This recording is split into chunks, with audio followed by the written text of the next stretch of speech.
हरे कृष्णा। जगत गुरु श्रील प्रभुपाद की जय, अनंत कोटि वैष्णवों की जय। आज हम भगवद गीता यथारूप के 6ठे अध्याय के श्लोक संख्या 38 का अध्ययन करने जा रहे हैं। इससे पूर्व के श्लोक में अर्जुन ने भगवान से प्रश्न किया था, उस योगी का क्या होगा जो श्रद्धावान तो है और अभ्यास भी आरंभ किया है, लेकिन भौतिक विषयों से अभी पूर्ण रूप से उसे वैराग्य नहीं हो पाया है। ऐसे योगी को योग की सिद्धि तो नहीं मिल पाएगी, लेकिन ये व्यक्ति उन नास्तिक और श्रद्धा विहीन व्यक्तियों से तो श्रेष्ठ है। तो ऐसे व्यक्ति को आखिर मिलेगा क्या? यही अर्जुन का प्रश्न था पिछले श्लोक में। अब आज के श्लोक में अर्जुन फिर से कृष्ण से जानना चाहते हैं कि क्या वह योगी उस बादल के समान पूर्ण रूप से अस्तित्व विहीन होकर बिल्कुल छिन्न भिन्न हो जाएगा, जिसने अपने बादल समूह का त्याग कर दिया, ये सोचकर कि अब वह बड़े बादल से मिलेगा, लेकिन वह बड़े बादल से भी नहीं मिल पाया। तो क्या अब वह बिल्कुल अस्तित्वहीन होकर उस छोटे बादल के समान हवा द्वारा उड़ा लिया जाएगा और बिल्कुल छिन्न भिन्न हो जाएगा? अर्जुन का प्रश्न बहुत ही प्रासंगिक है। हम अपने आसपास ये उदाहरण देखते भी हैं कि कोई व्यक्ति जो बिल्कुल नया नया भक्ति में आया है, वह खूब उत्साह से संकल्प करता है कि अब वह बिल्कुल भी भौतिक जगत से कोई संपर्क नहीं रखेगा, अर्थात जगत का आनंद को बिल्कुल भी नहीं भोगेगा और वह केवल भक्तों की संगति में रहकर भक्ति करेगा। लेकिन कुछ काल बाद अभ्यास में शिथिलता के कारण वह भक्ति की परम अवस्था तक नहीं पहुंच पाता और ना ही वह भौतिक जगत में आनंद लेता। यह बिल्कुल उस छोटे बादल के समान हो जाता है, जिसने अपना बादल समूह भी छोड़ दिया और ना ही वह बड़े बादल से मिल सका। आइए समझें कि अर्जुन भगवान से क्या कह रहे हैं, अर्जुन के मन में क्या संशय है। आइए अब हम श्लोक संख्या 38 का वाचन करें। कश्चित् उभयो विभ्रष्ट छिन्ना अभ्रम इव नश्यति अप्रतिष्ठो महाबाहो विमूढ़ो ब्रह्मणः पथि। कश्चित् उभय विभ्रष्टः छिन्न अभ्रम इव नश्यति अप्रतिष्ठो महाबाहो विमूढ़ो ब्रह्मणः पथि। कश्चित् उभय विभ्रष्टः छिन्न अभ्रम इव नश्यति अप्रतिष्ठो महाबाहो विमूढ़ो ब्रह्मणः पथि। इस श्लोक में अर्जुन भगवान को महाबाहो कहकर संबोधित कर रहे हैं। अर्जुन कह रहे हैं, हे महाबाहु कृष्ण, क्या ब्रह्म प्राप्ति के मार्ग से भ्रष्ट ऐसा व्यक्ति आध्यात्मिक तथा भौतिक दोनों ही सफलताओं से च्युत नहीं होता और छिन्न भिन्न बादल की भांति विनष्ट नहीं हो जाता, जिसके फलस्वरूप उसके लिए किसी लोक में कोई स्थान नहीं रहता। कश्चित् उभय विभ्रष्ट छिन्न अभ्रम एव नश्यति अप्रतिष्ठो महाबाहो विमूढ़ो ब्रह्मणः पथे। आइए अब हम श्रील विश्वनाथ चक्रवर्ती ठाकुर के अन्वय को पढ़कर इस अत्यंत महत्वपूर्ण श्लोक को समझने का प्रयास करते हैं। महाबाहो, हे महाबाहो, ब्रह्मणः पथि, ब्रह्म प्राप्ति के मार्ग में, विमूढ़ः विक्षिप्त, अप्रतिष्ठः आश्रयहीन, उभय विभ्रष्टः, कर्म मार्ग और योग मार्ग से पतित, छिन्न अभ्रम इव, खंडित मेघ के समान, क्वचित न नश्यति, क्या नष्ट नहीं हो जाते हैं।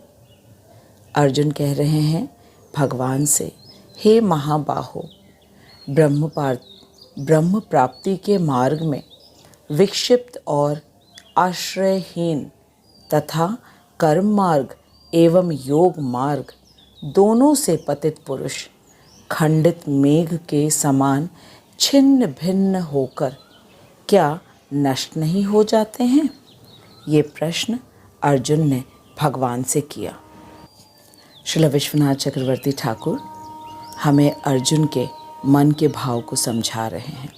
श्रील विश्वनाथ चक्रवर्ती ठाकुर कह रहे हैं कि अर्जुन भगवान से प्रश्न कर रहे हैं कि दोनों मार्गों से भ्रष्ट अर्थात कर्म मार्ग से च्युत और योग मार्ग को अप्राप्त हुए व्यक्ति का क्या होता है। मेघ श्रृंखला से विश्लिष्ट अर्थात पृथक होकर, जैसे कि छिन्न मेघ अन्य मेघ को न प्राप्त कर वायु में विलीन हो जाता है, वैसे ही कहीं ऐसे योगी की गति तो नहीं होती। योग मार्ग में प्रवेश करने पर उस व्यक्ति ने विषय भोग के त्याग की इच्छा रखी है, परंतु पूर्ण वैराग्य न होने से उसकी भोगों की इच्छा भी वर्तमान रहती है। यह कष्ट की बात है। यही अर्जुन कह रहे हैं कि योग मार्ग में प्रवेश करने पर उस व्यक्ति ने भौतिक विषय की इच्छा त्याग दी है, परंतु अभी पूर्ण वैराग्य नहीं हो पाया, जिसके कारण उसकी अभी कुछ भौतिक इच्छाएं शेष रह गई हैं।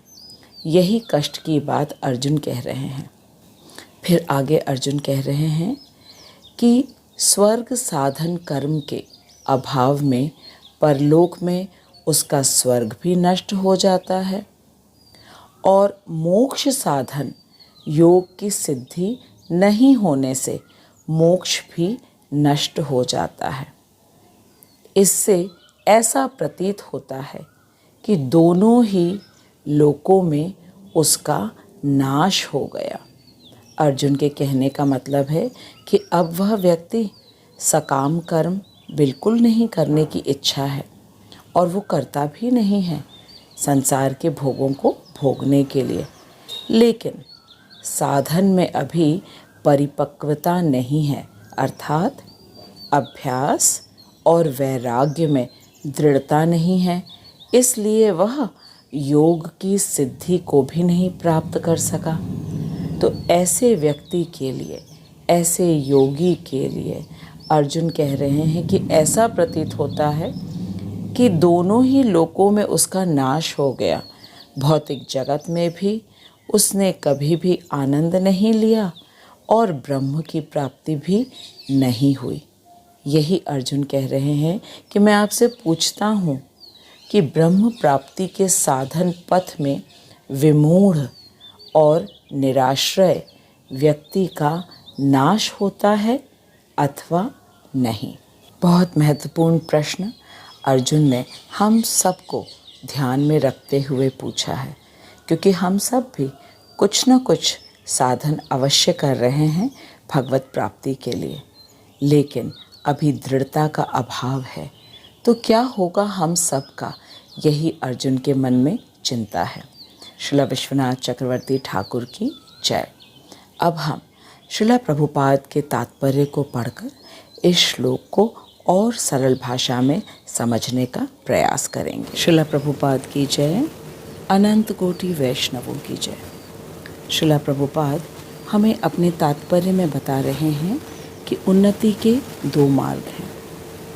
एक है भौतिक उन्नति और दूसरा है आध्यात्मिक उन्नति। भौतिक उन्नति हम सभी को अच्छी तरह मालूम है, संसार की वस्तुओं को भोगने की इच्छा और उसके लिए कठिन परिश्रम करके संसार का धन एकत्रित करने में सफलता को भौतिक उन्नति कहते हैं।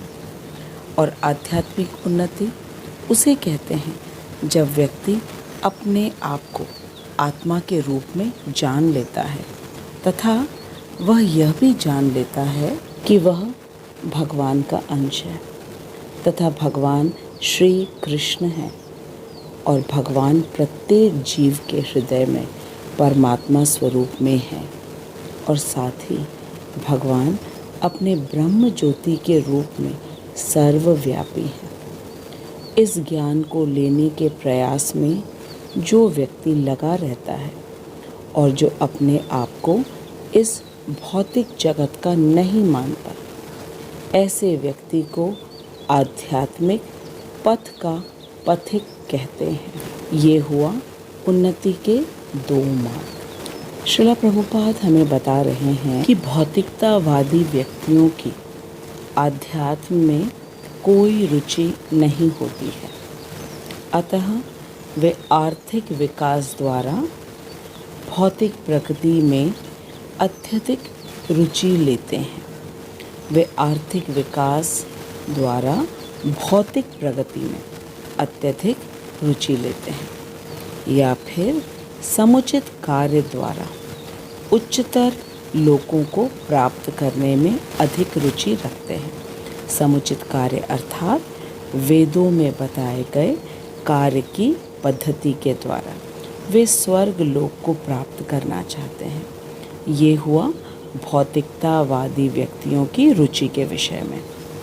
अब प्रभुपाद कह रहे हैं कि यदि कोई आध्यात्म के मार्ग को चुनता है तो उसे सभी प्रकार के तथाकथित भौतिक सुख से विरक्त होना पड़ता है। तथाकथित अर्थात जिसे हम समझते हैं कि वो भौतिक सुख है लेकिन होता नहीं है क्योंकि वो क्षणिक है।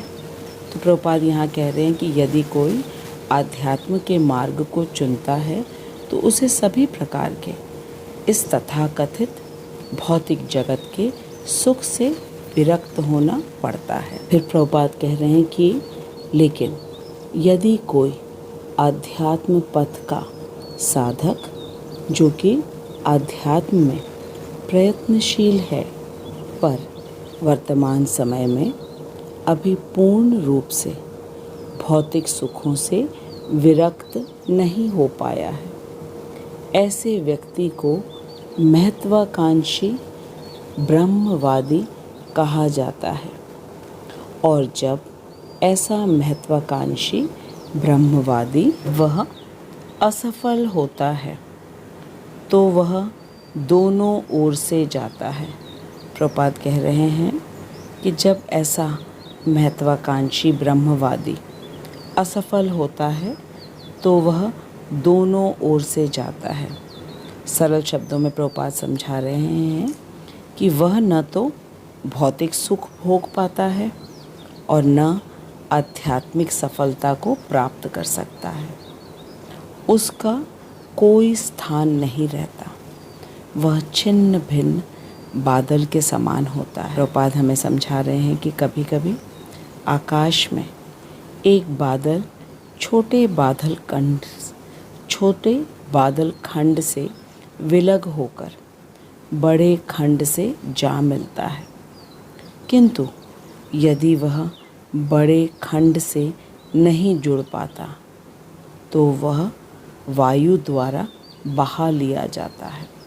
इसका अर्थ है कि वायु उसे बहा ले जाती है और वह विराट आकाश में लुप्त हो जाता है।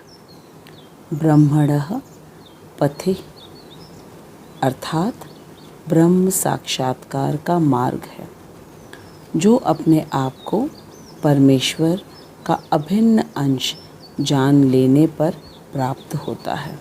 इसका अर्थ है कि ब्रह्म साक्षात्कार तभी प्राप्त होता है जब व्यक्ति को यह मालूम होता है कि वह भगवान का, परमेश्वर का अभिन्न अंश है और यह परमेश्वर ब्रह्म, परमात्मा तथा भगवान रूप में प्रकट होते हैं।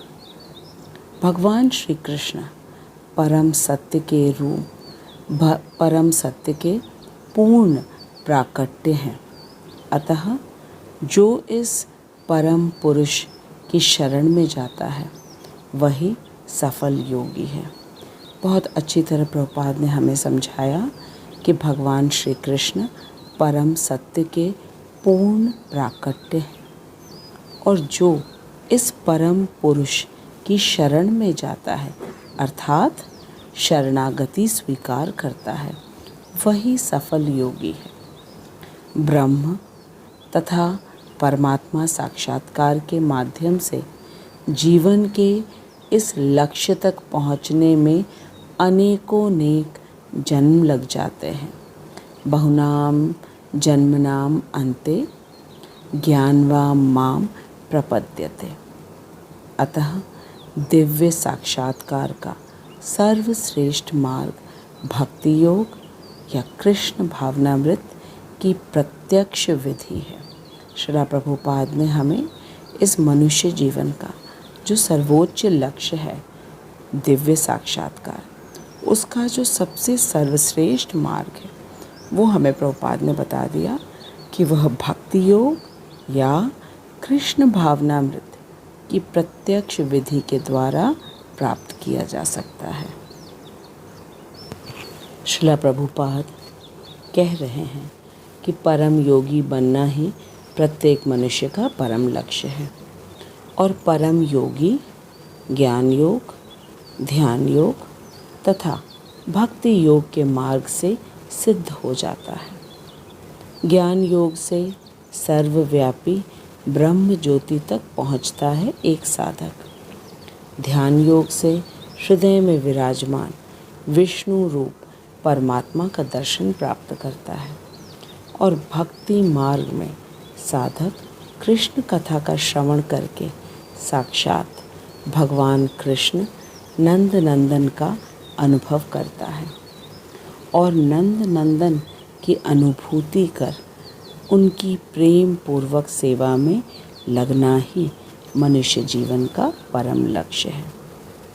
अर्जुन ने जिस बात को भगवान को कहा वह यह है कि यदि कोई साधक इस परम लक्ष्य तक नहीं पहुंच पाता तो उसकी क्या गति होगी। ये संशय है अर्जुन के मन में। इस संशय को अर्जुन ने बादल की उपमा से भगवान के समक्ष रखा है। जैसे एक छोटा बादल अपने बादल समूह को छोड़ देता है बड़े बादल से मिलने के लिए, लेकिन वह बड़े बादल से भी नहीं मिल पाता क्योंकि वह बलशाली हवा द्वारा उड़ा लिया जाता है। ऐसी स्थिति में वह पूरी तरह छिन्न भिन्न हो जाता है, वह कहीं का नहीं रहता।